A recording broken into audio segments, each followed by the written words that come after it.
दोस्तों नमस्कार। स्वागत है आपका हमारे इस यूट्यूब मंच पर। दोस्तों, जब सत्ता का इकबाल घटना शुरू हो जाता है तो क्या देश और क्या विदेश, क्या घरेलू परिस्थितियां और क्या अंतर्राष्ट्रीय परिस्थितियां, दोनों ही परिस्थितियों में दुश्वारियां बढ़ती चली जाती हैं। और जब सत्ता पर और सत्ता में बैठे हुए लोगों, खासकर सत्ता के शीर्ष पर विराजमान व्यक्ति की दुश्वारियां बढ़ती है, तो इसे सिर्फ एक व्यक्ति की दुश्वारियां नहीं, बल्कि सत्ताधारी दल की दुश्वारियां और काफी हद तक देश की दुश्वारियों से भी आप इसे जोड़कर देख सकते हैं। आज की तारीख में भारतीय जनता पार्टी केंद्र की सत्ता में है।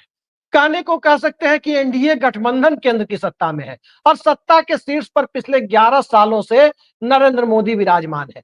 लेकिन अगर ऑपरेशन सिंदूर, पहलगाम की घटना और उसके बाद की परिस्थितियों, डोनाल्ड ट्रंप के मध्यस्थता के दावे, इन सब परिस्थितियों को एक तरफ रखते हुए अंतर्राष्ट्रीय स्तर पर भारत की घटती हुई, गिरती हुई छवि आप कहें, या मौजूदा नेतृत्व की गिरती हुई छवि, क्योंकि भारत की छवि तो अंतर्राष्ट्रीय स्तर पर गिरने से रही, मौजूदा नेतृत्व की छवि यदि कमतर होती जा रही है, तो कई सारे उदाहरण आप हाल फिलहाल देख सकते हैं। पहला उदाहरण कि डोनाल्ड ट्रंप लगातार कह रहे हैं, जी हां, अमेरिकी राष्ट्रपति डोनाल्ड ट्रंप लगातार ये कह रहे हैं कि उनकी मध्यस्थता से भारत पाकिस्तान के बीच सीज फायर हुआ। दूसरा मामला, ऑपरेशन सिंदूर के दरमियान ही पाकिस्तान को एक बड़ा लोन अंतर्राष्ट्रीय मुद्रा कोष यानी आईएमएफ की तरफ से भारत के विरोध के बावजूद दिए जाने का था। तीसरा मामला, जब भारत ने संसदीय प्रतिनिधिमंडल 32 देशों में भेजे, 59 सांसदों को 7 अलग अलग प्रतिनिधिमंडल में इंगेज किया, तो उसी प्रतिनिधिमंडल की एक टीम जब कुवैत के दौरे पर गई, तो कुवैत के दौरे पर 27 मई को भारत की टीम गई और अगले ही दिन 28 मई को पाकिस्तान के लिए जो कुवैत ने 19 सालों से वीजा प्रतिबंध लगा रखा था, वो हटा दिया। आप सोच सकते हैं, महज 24 घंटे के भीतर, इंडियन डेलीगेशन के जाने के 24 घंटे के भीतर पाकिस्तान को राहत। और उससे भी आगे एक और 3 जून की घटना को देखें कि एडीबी यानी एशियन डेवलपमेंट बैंक के चेयरमैन से नरेंद्र मोदी आह्लादित होते हुए मिलते हैं और 48 घंटे के भीतर पाकिस्तान को $800 मिलियन का लोन पास कर दिया जाता है। साथ ही पाकिस्तान संयुक्त राष्ट्र की एंटी टेररिस्ट टीम, जो एक पूरा का पूरा आयोग है, उसका उसका उपाध्यक्ष भी चुन लिया जाता है। तो इसे क्या माना जाए? जो देश अंतर्राष्ट्रीय स्तर पर आतंक की पनाहगार बना हुआ है, वो आतंक को कंट्रोल करने वाली, आतंकवाद को कंट्रोल करने वाली संस्था का उपाध्यक्ष बना दिया जाए, भारत के विरोध के बावजूद ऐसा हो, तो फिर कौन सा विश्व गुरु का डंका अंतर्राष्ट्रीय स्तर पर बज रहा है? लेकिन आज हम उस डंके की चर्चा नहीं कर रहे हैं। आज दरअसल अंतर्राष्ट्रीय परिस्थितियों की चर्चा जो हम लगातार करते रहते हैं, उनसे थोड़ा इतर भारतीय जनता पार्टी कैसे 10 सालों में इस देश के 3 बड़े राज्यों में हाफ हो गई और उन राज्यों में हाफ हो गई जिनके बूते भारतीय जनता पार्टी ने अपने दम बहुमत या अपने दम सिंगल लार्जेस्ट पार्टी का तमगा हासिल किया था। उन राज्यों में 2025 के अंदर ही भारतीय जनता पार्टी, यहां तक कि उन 3 राज्यों में एक राज्य सहयोगी दल का भी है और तीनों बड़े राज्य हैं और उन तीनों राज्यों में नेतृत्व परिवर्तन की अंदर खाने जो कवायद चल रही है, उस कवायद के पीछे की वजह क्या है, आइए जरा उसे डिकोड करने की कोशिशें करते हैं। जिन 3 राज्यों का जिक्र हम कर रहे हैं, उन 3 राज्यों में भारतीय जनता पार्टी की लोकसभा सीटें 2014 से 2024 के दरमियान इन 10 सालों में 118 से घटकर 59 पर आ गई है। तो आप सोच सकते हैं कि भारतीय जनता पार्टी सीधे-सीधे आधी कैसे हो गई। और जब भारतीय जनता पार्टी आधी हो गई, तो 400 पार तो छोड़िए, 272 का जो मैजिक फिगर था लोकसभा में, बहुमत का नंबर था, उस बहुमत के नंबर से भी 32 पायदान पीछे रह गई। अगर इन 3 राज्यों की जिनकी हम बात करने जा रहे हैं, उन 3 राज्यों में भाजपा के लोकसभा सीटों को प्रतिशत के रूप में देखें, तो 2014 में भाजपा ने जब स्पष्ट बहुमत हासिल किया, तो उसकी कुल लोकसभा सीटों में से 42% सीटें इन 3 राज्यों से आई थी। जी हाँ, 42% सीटें इन 3 राज्यों से आई थी। और 2019 की बात यदि करें, तो 34% सीटें इन 3 राज्यों से आई थी। और 2024 की बात यदि हम करें, तो भारतीय जनता पार्टी की सीटों की संख्या प्रतिशत के आधार पर भी इन 3 राज्यों में घटी और कुल मिलाकर इन 3 राज्यों से केवल 25% सीटें भारतीय जनता पार्टी को मिल पाई। 25% से भी एक सीट कम मिल पाई। तो आप अंदाजा लगा सकते हैं कि इन 3 राज्यों में नेतृत्व परिवर्तन, मुख्यमंत्रियों से छुटकारा पाने की कवायद में बीजेपी क्यों लगी है और कैसे कैसे बीजेपी का ग्राफ गिरा है, जरा इसे आप हमारी स्क्रीन पर देख लीजिए। जिन 3 राज्यों का हम जिक्र कर रहे हैं उन 3 राज्यों के नाम है राजस्थान, उत्तर प्रदेश और बिहार। राजस्थान में भारतीय जनता पार्टी ने 2014 में 25, उत्तर प्रदेश में 71 और बिहार में 22 सीटें जीती थी। कुल जमा इन तीनों राज्यों में 118 सीटें जीती। ठीक इसी तरह से 2019 के आंकड़ों की बात करें तो 24, 62 और 17 यानी बीजेपी ने यहां 103 सीटें जीती। और जब 2024 में बीजेपी को बहुमत नहीं मिला, उस दौर की बात करें तो भारतीय जनता पार्टी सीधे यहां पर 14, 33 और 12 पर यानी 59 पर आकर सिमट जाती है। और यही 3 राज्य भारतीय जनता पार्टी के लिए फिलहाल बहुत बड़ी मुसीबत का सबब बने हुए हैं। और इन तीनों राज्यों के मुख्यमंत्रियों को एक एक कर किन परिस्थितियों में किनारे लगाने की कवायद है, आइए जरा एक एक कर उसकी चर्चा करें। और उसकी चर्चा के पहले यह जान लेना जरूरी हो जाता है कि इन 3 राज्यों के भारत के बाहर हिंदी भाषी भारत में भारतीय जनता पार्टी कमोबेश समान रूप से प्रदर्शन कर रही है। थोड़ा हरियाणा के उदाहरण को अगर अलग रखें तो समान रूप से प्रदर्शन कर रही है। जैसे मध्य प्रदेश में भारतीय जनता पार्टी लगातार लगभग एक जैसी प्रदर्शन पिछले 3 लोकसभा चुनाव से कर रही है।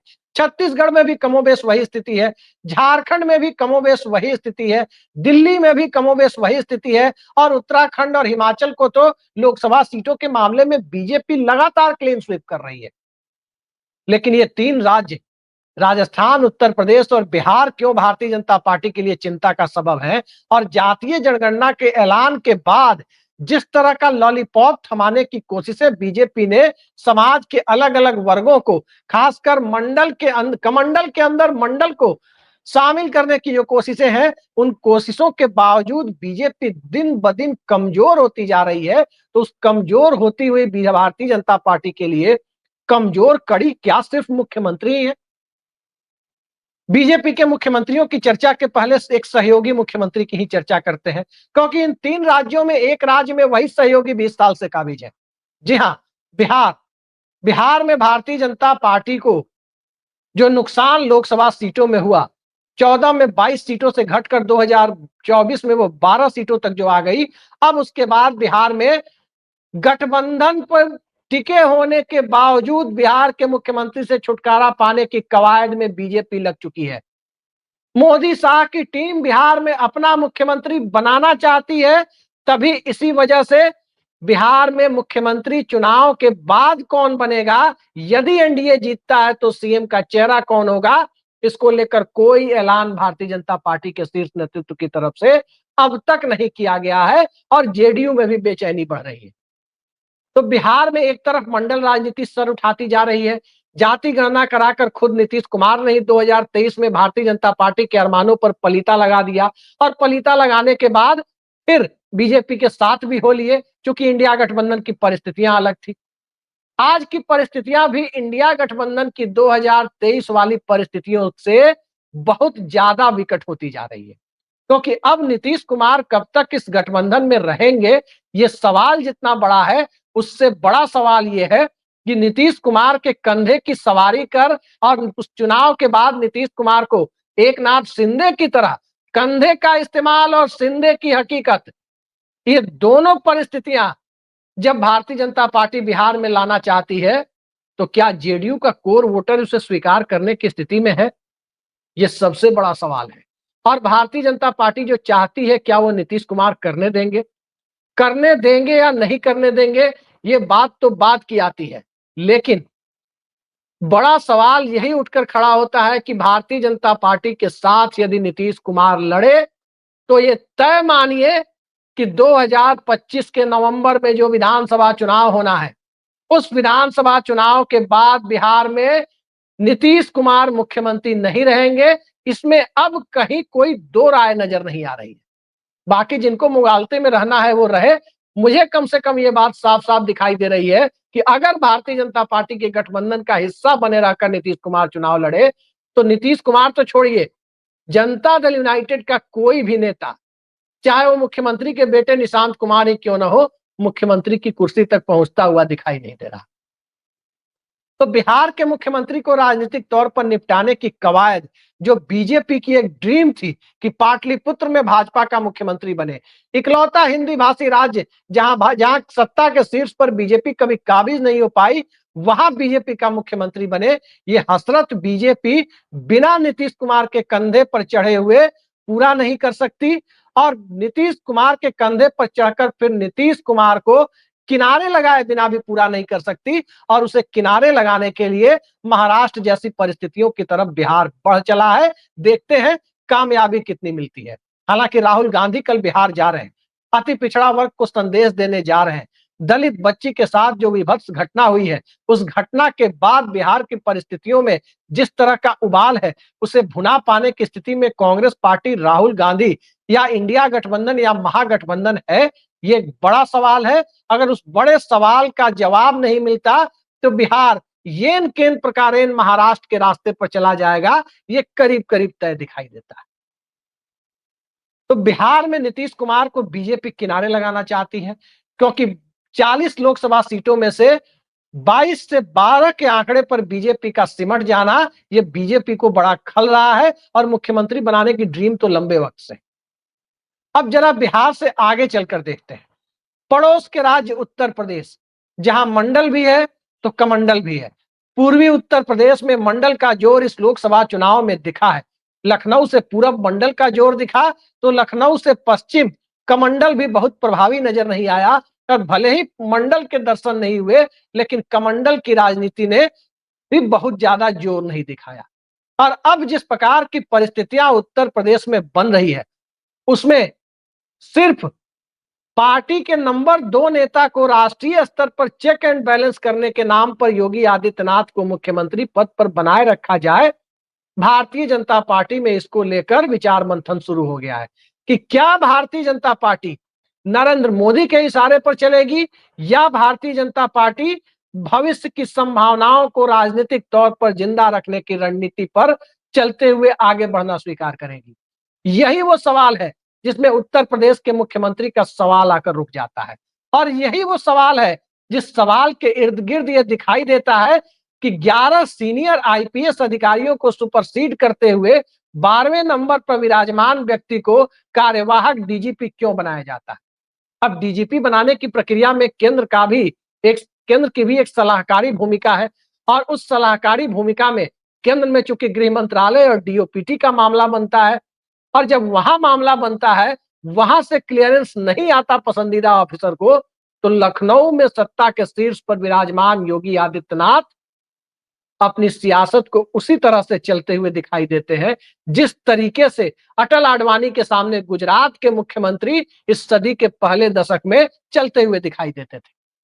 योगी आदित्यनाथ के बारे में कोई कुछ भी कहे, एक बात तो साफ दिखाई देती है कि चाहे प्रशासन की बात हो, चाहे पार्टी के अंदर की बात हो, योगी आदित्यनाथ की नीतियों से, काम करने के तरीके से कोई सहमत या असहमत हो सकता है, लेकिन योगी का काम करने का तरीका झुककर काम करने वाला पार्टी के शीर्ष नेतृत्व के अंदर या गुजरात लॉबी के अंदर या राज्य की व्यवस्था के अंदर कतई नहीं दिखाई देता। और अपनी उस पहचान को वो सत्ता रहे या चली जाए वो बनाए रखना चाहते हैं, क्योंकि वही वो यूएसपी है जिस यूएसपी के सहारे योगी आदित्यनाथ का ब्रांड पिछले 7, 8, 10 सालों में पूरे देश के सामने आया। अब वो मुख्यमंत्री पद से हटाए जाएंगे या रखे जाएंगे, ये बड़ा सवाल है। लेकिन इन सवालों के इर्द गिर्द वो सवाल भी तो आता है कि जब योगी आदित्यनाथ मुख्यमंत्री नहीं थे, तब तो भारतीय जनता पार्टी ने 80 में 71 सीटें जीती। जब मुख्यमंत्री थे तब सपा बसपा अलायंस के बावजूद 2019 में 80 में 62 सीटें भाजपा ने जीती। और जब मुख्यमंत्री अभी भी हैं और उनके मुख्यमंत्रित्व काल में ही ब्रांड मोदी और ब्रांड योगी, इन दोनों की साझा ताकत के बावजूद उत्तर प्रदेश में भारतीय जनता पार्टी 80 में सिर्फ 33 सीटों पर क्यों सिमट गई, 71 से घटते घटते 33 पर क्यों आ गई, ये सवाल यदि मंडल पॉलिटिक्स के आईने में देखा जाए तो अखिलेश यादव और राहुल गांधी की साझा ताकत का असर भी दिखाई देता है। उत्तर प्रदेश के अनुसूचित जाति यानी दलित वर्ग के मतदाताओं के बीच में अम्बेडकराइट थॉट यानी बसपा के कमजोर पड़ने के बाद कांग्रेस को एक स्वाभाविक और नैसर्गिक पसंद के रूप में देखने की प्रवृत्ति और इन सब के बीच माइनॉरिटी वोटर का सपा बसपा के डोलड्रम में झूलते रहने की बजाय जिधर कांग्रेस जिस अलायंस में जा रही हो, चाहे वो प्रतीकात्मक तौर पर ही क्यों ना हो, उसके साथ दलित और अल्पसंख्यक वर्ग के मतदाताओं खासकर मुसलमानों के जुड़ने से जो परिस्थितियां पैदा हुई और उन सब के साथ साथ जो उत्तर प्रदेश के प्रभुत्वशाली ओबीसी वर्ग है जिसमें यादव, कुर्मी, मौर्य, कुशवाहा वगैरह है, उन सब के बीच सामाजिक दूरी का कम होकर पीडीए की छतरी तले इकट्ठा हो जाना भारतीय जनता पार्टी के लिए एक अलार्मिंग सिचुएशन का निर्माण कर रहा है। और उस अलार्मिंग सिचुएशन को बीजेपी भी ये बखूबी जानती है कि योगी आदित्यनाथ के मुख्यमंत्री पद पर बने रहते हुए उस अलार्मिंग सिचुएशन से छुटकारा नहीं पाया जा सकता। तो योगी आदित्यनाथ को हटाने के भी अपने खतरे हैं कि पूरे देश के राजपूतों की नाराजगी कौन मोल लेगा, और योगी आदित्यनाथ को बनाए रखने के भी अपने खतरे हैं कि पूरे देश और खासकर उत्तर प्रदेश यदि हाथ से फिसल गया तो उसके बाद की परिस्थितियों में दिल्ली को फिसलते देर नहीं लगेगी। तो वहां पर भी 2025 के अंदर ही फैसला हो जाना है कि 27 के चुनाव में योगी आदित्यनाथ के मुख्यमंत्री रहते हुए ही भाजपा चुनाव में उतरेगी या फिर किसी नए ओबीसी चेहरे के साथ भारतीय जनता पार्टी आगे बढ़ने की कवायद करेगी।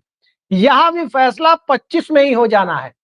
और जब फैसला 2025 में ही हो जाना है तो उत्तर प्रदेश में जो भी मुख्यमंत्री का फैसला होगा कहीं ना कहीं भारतीय जनता पार्टी के अगले अध्यक्ष पद को लेकर उस फैसले से सीधा मेल खाता हुआ दिखेगा।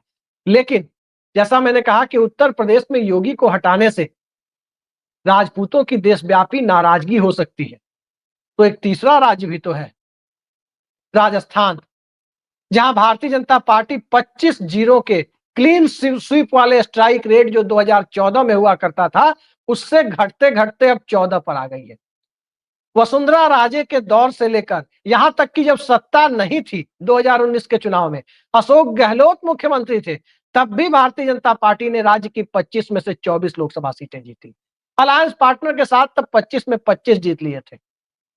लेकिन जब बीजेपी सत्ता में आ गई तब 11 सीटें कैसे गंवा दी? तब कौन सी परिस्थितियां उत्पन्न हो गई जिसमें भारतीय जनता पार्टी 14 पर सिमट गई? और तब यह भी कहा जाता है कि कांग्रेस पार्टी ने यदि ढंग से टिकट बांटे होते, अगर ढंग से टिकट बांटे होते तो भारतीय जनता पार्टी 5 या 6 सीटों पर सिमट सकती थी। यह राजस्थान के पत्रकारों के बीच एक आम चर्चा का विषय है। लेकिन उत्तर प्रदेश में तो कम से कम यह कहा जा रहा है कि गोरखपुर डिवीजन में और गोरखपुर बस्ती डिवीजन जो योगी आदित्यनाथ का अपना इलाका है, वहां उन्होंने क्लीन स्वीप करके ये दिखा दिया था कि भारतीय जनता पार्टी की साख भी बची है तो योगी आदित्यनाथ के इलाके में। राजस्थान में तो ऐसी कोई परिस्थितियां नहीं है।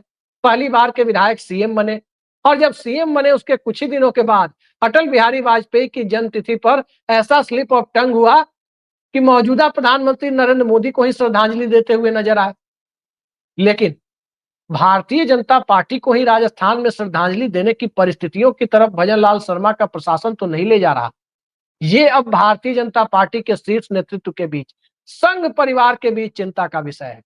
और यह भी चर्चा चल रही है कि अगर उत्तर प्रदेश में वहां के राजपूत मुख्यमंत्री को हटाया जाता है तो कहीं ना कहीं राजपूतों की नाराजगी दूर करने के लिए कोई बड़ा राज्य दिया जाएगा। अब हिमाचल और उत्तराखंड के मुख्यमंत्रियों से तो राजपूतों की नाराजगी दूर होगी नहीं। राजस्थान में बना भी देगी बीजेपी तब भी आंशिक रूप से ही दूर किया जा सकता है, पूरी तरह नहीं। लेकिन क्या राजस्थान में भारतीय जनता पार्टी राजपूत मुख्यमंत्री बनाएगी? ये एक सवाल है, क्योंकि उत्तर प्रदेश का रिप्लेसमेंट देने की कोशिशें हो सकती है जब उत्तर प्रदेश में नेतृत्व को लेकर सवाल। राजस्थान की सामाजिक परिस्थितियों में स्थानीय और जातीय गणित सामाजिक समीकरण के उलट जाकर जिस प्रकार से भजन लाल शर्मा को सीएम बनाया गया, उससे वसुंधरा राजे का खेमा तो नाराज है ही। अशोक गहलोत की राजनीति अब कमजोर पड़ रही है और नए नेतृत्व और नई पीढ़ी के हाथ में जब राजस्थान की कांग्रेस जा रही है तब उन तमाम परिस्थितियों को देखते हुए भजनलाल शर्मा के साथ आगे भारतीय जनता पार्टी जाएगी, इसको लेकर सवाल बहुत बड़ा है। याद रखिए, ये वही भारतीय जनता पार्टी है जिस बीजेपी ने अपने सबसे बड़े क्षेत्रीय छत्रप, जिनके बूते कर्नाटक में भाजपा खड़ी थी, बीएस येदियुरप्पा को एक झटके में मुख्यमंत्री पद से हटने पर मजबूर कर दिया था। ये वही भारतीय जनता पार्टी है जिसने नरेंद्र मोदी के सबसे करीबी, एक जमाने में उनके स्कूटर पर बैठकर घूमने वाले मनोहर लाल खट्टर, एक झटके में नरेंद्र मोदी सरकार ने उनको चुनाव के ठीक पहले मुख्यमंत्री पद से हटाकर नायब सैनी को कमान सौंप दी थी। तो जब नरेंद्र मोदी अपने करीबियों या सबसे ताकतवर छत्रप को नहीं बख्शते, मोदी शाह की स्टाइल ऑफ फंक्शनिंग यही है। गुजरात में तो मुख्यमंत्री समेत पूरी कैबिनेट बदल दी जाती है। महाराष्ट्र की परिस्थितियों में मुख्यमंत्री रहे देवेंद्र फडणवीस को एकनाथ शिंदे के अधीन डिप्टी सीएम बनने पर मजबूर किया जाता है। तो अब जो परिस्थितियां है उसमें राजस्थान के मुख्यमंत्री को भारतीय जनता पार्टी बनाए रखेगी, ये एक बड़ा सवाल है। और ये सवाल तभी तक मौजूद है जब तक बिहार का चुनाव नहीं हो जाता, क्योंकि बिहार के चुनाव में अगर नीतीश कुमार ताकतवर हो गए तो नरेंद्र मोदी कमजोर पड़ेंगे।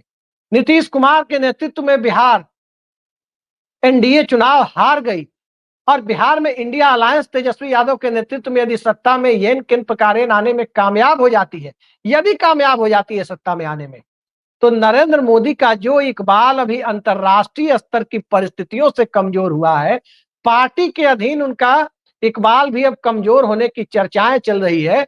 बिहार की सत्ता गंवाने या बिहार में नीतीश कुमार के ताकतवर होकर दोबारा वापस आ जाने की परिस्थितियों में, दोनों ही परिस्थितियों में नरेंद्र मोदी का ग्राफ और कमजोर होगा।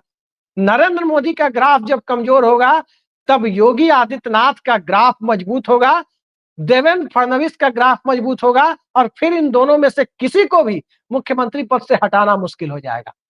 और राजस्थान की परिस्थितियां चूंकि इसलिए आसान है क्योंकि राजस्थान में संघ भी चाहता है कि भजनलाल शर्मा हटाए जाए, वसुंधरा राजे भी चाहती है कि भजनलाल शर्मा की जगह वे खुद मुख्यमंत्री बन जाएं, और नरेंद्र मोदी अमित शाह को भी अब लग रहा है कि राजस्थान को रबर स्टाम्प मुख्यमंत्री के सहारे चलाने की कोशिशें लंबे दौर की राजनीति में भारतीय जनता पार्टी के लिए बहुत महंगा सौदा साबित हो सकती है।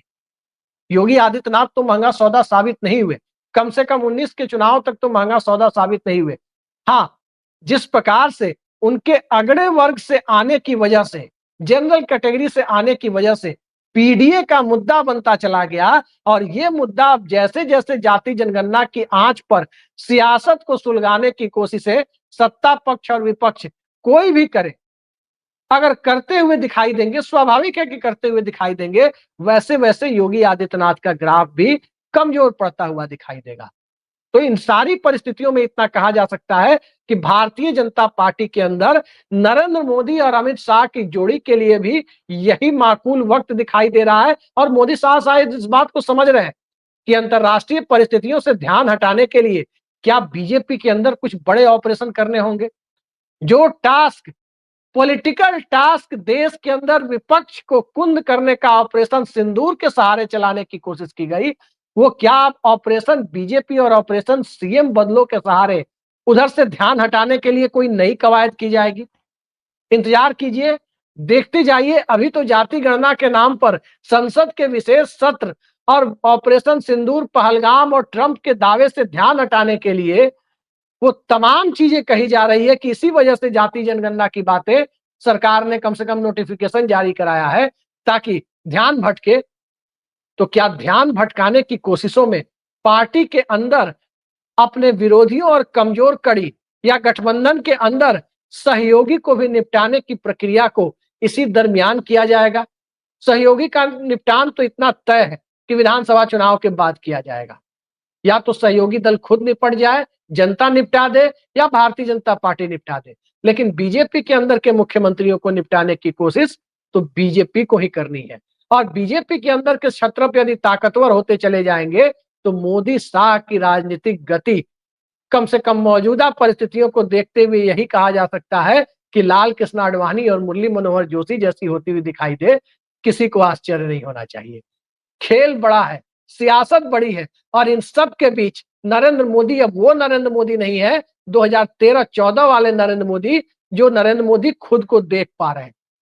अब यदि नरेंद्र मोदी ताली थाली बजाने के लिए किसी भी मुद्दे पर लोगों को कहे कि बालकनी में निकलकर ताली थाली बजाएं, तो जितने लोग 2020 में ताली थाली बजाने के लिए बालकनी में निकल गए थे, शायद उसके 1/4 लोग भी अब थाली बजाने के लिए बालकनी में ना निकलेंगे। और इस बात को सत्ता भी समझ रही है, सत्ता के शीर्ष पर विराजमान नीति नियंता भी समझ रहे हैं, भाजपा भी समझ रही है और पॉलिटिकल पल्स को समझने वाले राजनीतिक पत्रकार, राजनीतिक विश्लेषक भी समझ रहे हैं कि हालात किस दिशा में जा रहे हैं। तो देखते जाइए 2025 3 राज्य, 3 बड़े पॉलिटिकल ऑपरेशन कम से कम मौजूदा दौर में तो अपेक्षित दिखाई दे रहे हैं। कब तक होगा, किस रूप में होगा, उसमें बिहार के बारे में ही इतना कहा जा सकता है कि चुनाव के बाद निश्चित तौर पर होगा। बाकी 2 राज्यों के बारे में 25 में ही होना करीब-करीब तय लग रहा है। अब कब होगा, इसका माकूल वक्त मोदी शाह ही तय करेंगे और नड्डा साहब आपको आकर के कभी भी जानकारी देंगे। नड्डा साहब को एक्सटेंशन मिलता जा रहा है, लेकिन नड्डा साहब को भाजपा अध्यक्ष के तौर पर दिन-ब-दिन, हफ्ता दर हफ्ता, महीना दर महीना जो एक्सटेंशन मिल रहा है, क्या वो एक्सटेंशन नरेंद्र मोदी और अमित शाह की सियासत को भी मिलेगा? बड़ा सवाल है और समय ही इन सवालों का जवाब दे सकता है। देखते जाइए क्या होता है। आज के लिए इतना ही। नमस्कार।